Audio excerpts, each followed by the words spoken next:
We're kicking off this summer with an Influential Women series. Partnership with Jen Scales, the founder of the Executive Engagement Series.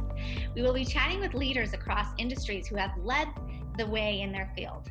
And we are so excited to kick off with Amy Kux. She has over 11 years of experience in tech and finance roles and a huge advocate for women in finance. To kick us off, let's say hello to Amy. Hi, Amy, can you please share a little bit about your background and your journey? I have a little bit of a unusual journey up to a CFO. I started off with my bachelor's in psychology with this fantasy of going into organizational development psychology. I really love the idea of people within a business. Both of my parents own their own businesses. And so I understood at an early age that a business is nothing without the people behind it. So I worked into mobile gaming, I worked in mobile banking, I worked in internet security, I've worked into ed tech, and then my last company, I was in AI translation. As we continue to see that more companies and investors discuss how to diversify leadership and boards, how have you been able to navigate this across organizations and land leadership roles? So I see this as a two-way answer. One, as a leader, my first job is to build the next layer of leaders. And so by doing that, I've always taken an open stance and sometimes may seem a little bit un-PC, but I really want to know people's backgrounds. And with that is who they are, what they do, because again, people make the companies.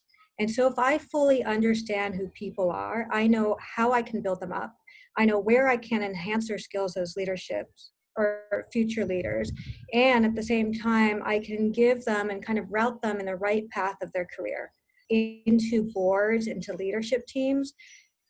I think it's still something that needs to be discussed. I think we've put in the laws to put women there, but I don't think it should be a gender, but a skill set. What skills do people have? What skills are missing? How do we fill in the blanks? And right now, that just hasn't been out there. If we look at boards, a lot of it is still directed towards CEOs, COOs. There's not that many CFOs that sit on boards yet. This year has brought on so many challenges, both professionally and personally. What have been some of the challenges that you have overcome? So this year has been extremely trying. One, the priority, which we often forget, especially as moms, is we really want to showcase to our kids, and I have two girls, really showcase what a strong woman is. And with that, we work really hard, and sometimes we sacrifice our time with our kids. And with COVID, I can honestly say I have opted not to make that sacrifice. And part of it was watching anxiety levels of both myself and my children. And so I'm redirecting my time to figure out what do I want to do in the future. So with that, I'm able to kind of grow my own network to make an impact with my children within my network and be probably more stable and healthy by the time that we're able to get through this. The next generation is showing the world that they truly have a voice. We have seen them take an interest in the financial markets. If you could give the next generation advice on how to seek opportunity in finance, what would you recommend? Now the financial markets is something worth watching. With my 12-year-old, I took $2,000, gave it to her. We're on Robinhood, and we're just checking out. She had to research the companies, so it had to be companies she really liked, so she could understand that investing is not just putting money on the stock market, but it is knowing what the companies are and if you believe in them. Right now, I don't think a lot of us understand what's going on in the market. If something comes out in the news, it goes down a little bit, but for the most part, it's unprecedented what is happening.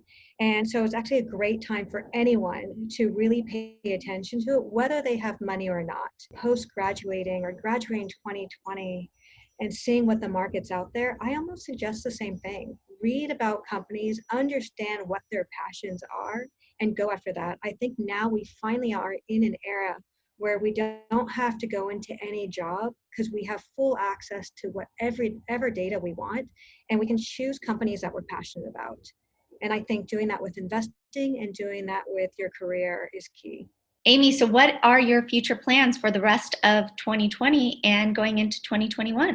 My goal is to kind of going back to either being a CFO or maybe even consulting for smaller companies that could use my skill set but just can't afford me or can't have me around full time. So it is a mix. 2021, I'm hoping that the global economy will end up having a heart. And if anything, I'm hoping that with COVID and the whole fear and the unknowns, we are starting to come back to the old way of doing business where we get to know people and we're less transactional, but more relationship based. Thank you so much for being on Pandocap. We really enjoyed having you and we enjoyed the conversation.